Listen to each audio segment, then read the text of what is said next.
Dewey, well, thank you very much indeed for joining us on the chatter this week. It's great to have you here. Pleasure to be here. First of all, it's very dramatic, your setting. You look a little bit like the ghost of Christmas past. So perhaps we'll start in the past, talk about the present, and then ask you about your views in the future. Now, I was reading some works that you've published recently. And this week, we've been talking a lot about inflation, about how to deal with inflation, about the unpredictability of inflation in this environment. And the piece that you wrote, why I thought it was so interesting is because you cite the fact that in inflation-linked securities, in particular inflation-linked gilts in the UK, have been one of the worst performing assets this year. And actually, that's not what you would have expected. Hopefully, you would want inflation protection from such securities. So, my question to you is, what are inflation-linked gilts? How do they work? And why have they been such poor performers so far? Well, yeah, let's look at the performance to start with. The interesting thing is, I mean, you would expect with UK inflation taking off and now running at more than 10%, that if you wanted a safe haven, gilts being by reputation one of the safest and something that's linked to inflation, this would be your best bet. But it hasn't been. It's one of the worst performing sectors over the entire year. It's down 35% year to date, which is quite remarkable. So if you went in there looking for somewhere to hide, you'd be feeling pretty beaten up now. The problem is that they function on two levels. The first of all is there is a link with inflation, but the second element of that, which has overwhelmed the first, which is ultimately they function like regular bonds. The longer the duration of a bond, the more sensitive it is to rate rises, and the more it will be beaten up. And because of primarily because these are products that are invested in by UK pension funds and bought by UK pension funds, they have a longer duration to meet those liabilities. And what's been hit is the capital loss has been made on the duration side. So, for instance, looking at the Lipper sector for UK linkers, that duration is 16. For US linkers, it's 6. And as a result, you've made 35% loss year to date on the former, and you will have made between a 1 and 2% gain over the latter. And that's why it's been such a bloodbath within UK linker markets. So, is there an environment when these products do work well? I mean, is it a problem because inflation is going up and there's a lag in terms of pricing? And do you then make your money back if inflation expectations are going down again? There is a lag in pricing, yes. I think linkers are priced twice a year, although and that's not something I'd bet the farm on, but there is a definite lag. Where you should be making the money on it is new issuance comes out in a higher rate environment where those rates have stabilized, but inflation is still elevated. Then linkers, I think, will start to look a better bet. But as rates are still rising, investors in linkers will still be hammered on through duration in the same way that they would with any other bond. And because UK linkers are of such long duration, the way they're going to get hammered is much, much greater. So you would basically need to wait for rates to stabilize first. Your paper was recently, I think it was entitled "The White Knuckle Ride of the Safe Haven," which is a great title. So, when it comes to looking for safe havens, where do you think investors are looking right now? That's a very good question. Where we're seeing money go into is there was a massive rush into cash, the biggest influx in any asset class. In fact, if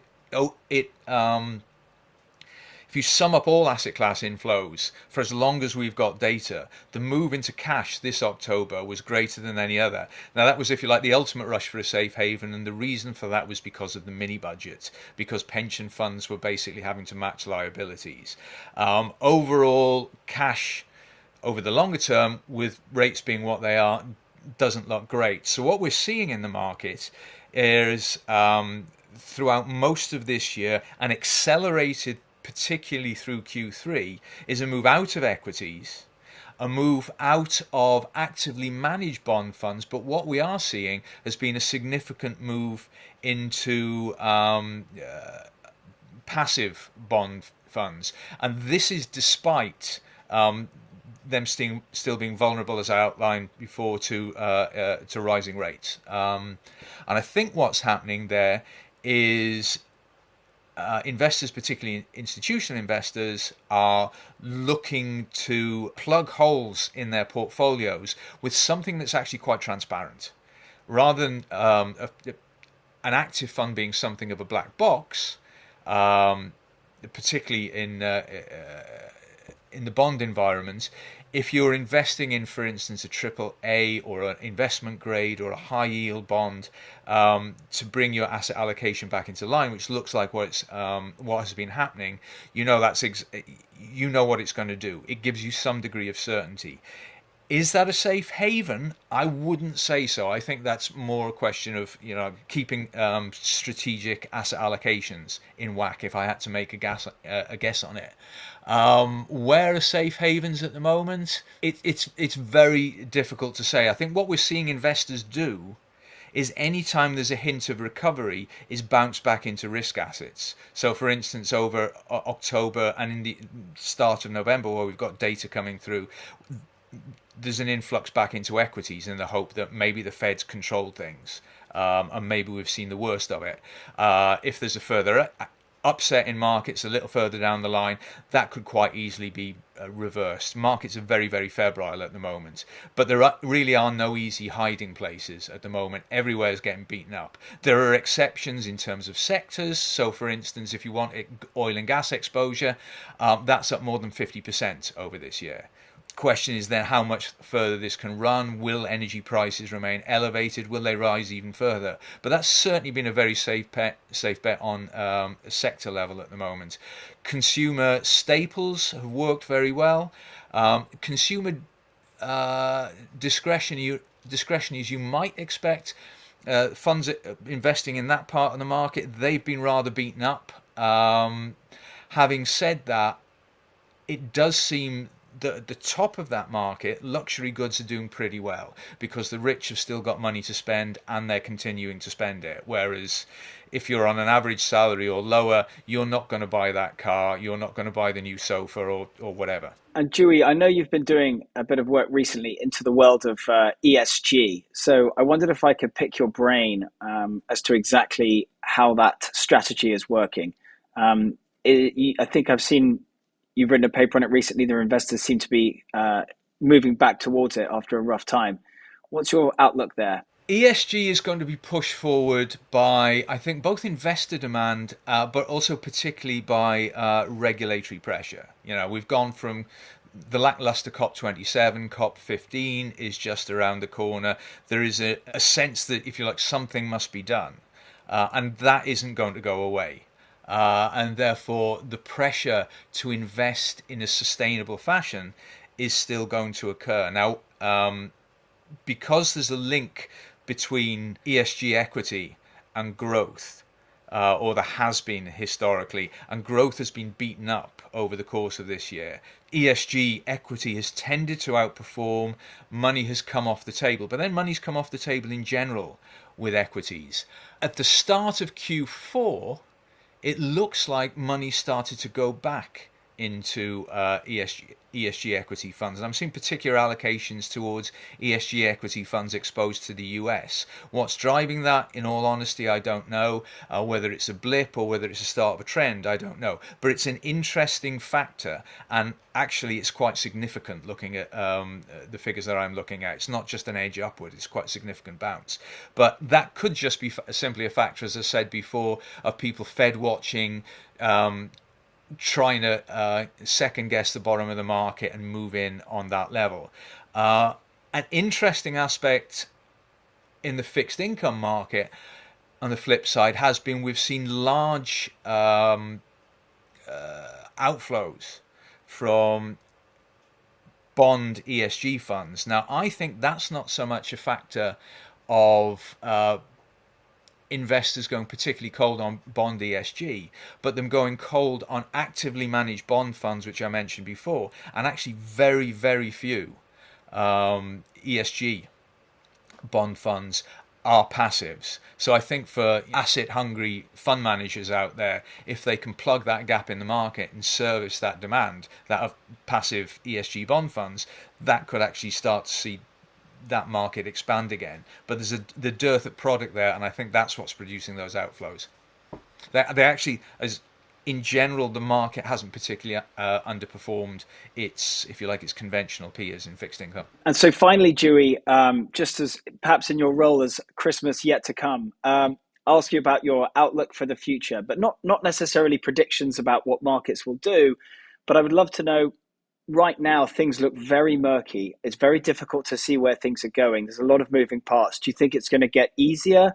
Do you think things will clear up going into 2023? I just want to get your perspective, not so much about where markets will go, but about whether things will calm down. A good question, and nice way of framing it in terms of the Christmas Carol, because the ghost of Christmas is to come had the black cowl, the bony fingers, was the least cheery of all the spirits, and maybe yes, maybe no. As the great physicist Niels Bohr said, it's very difficult to make predictions, especially about the future. And I think this is exactly one of those markets.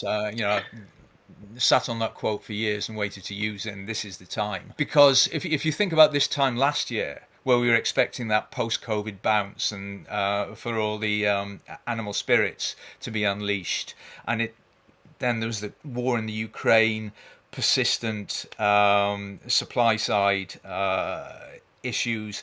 I don't think those are going to go away, but I'm no specialist in geopolitics. I don't know one end of a gun from the other, let alone to make second guesses about what's going to happen about the conflict in the Ukraine. The base case seems to be more moving towards stagflation, and I think that's problematic, and not just for the obvious reasons. Because if you look at where people are tipping assets for a stagflationary argument or setup, they're looking back to what happened in the 1970s, the last time we saw a protracted period of stagflation. So let's take property for a second, yeah? Classic stagflationary asset, it's real assets, bricks and mortars, everybody understands it. Back in the 1970s, you were paying a few £1,000s for a reasonable sized family house. If you look at the way property valuation relative to incomes has taken off, it's gone up and up and up and up and up. And we know now that property is massively overvalued in the retail sector. Is that going to work as a sustainable asset when people can't furnish their mortgage payments, where mortgage companies themselves are turning down applications? We're seeing that market contract. I don't think so. What about the commercial market? Well, COVID's been pretty much a game changer in terms of office space. I think maybe we've still got to see that wash out. What sectors would look attractive? I mean, it's much harder to call. And simply looking at historical, if you like, correlation between the last time we saw these market patterns misses the effect of low base rates throughout this century, and particularly the effect of QE, which we've not seen wash out yet. So I'm afraid on this one, I'm going to spread little more Christmas cheer than what what Dickens's character with the black cowl did. It's a very hard market to call. Well, Dewey, I think we all agree with you with that. And thank you very much for your time. It's always a pleasure having you on the show. I know you've been on it a few times. And Merry Christmas to you, or Happy Holidays. And thanks again for joining us.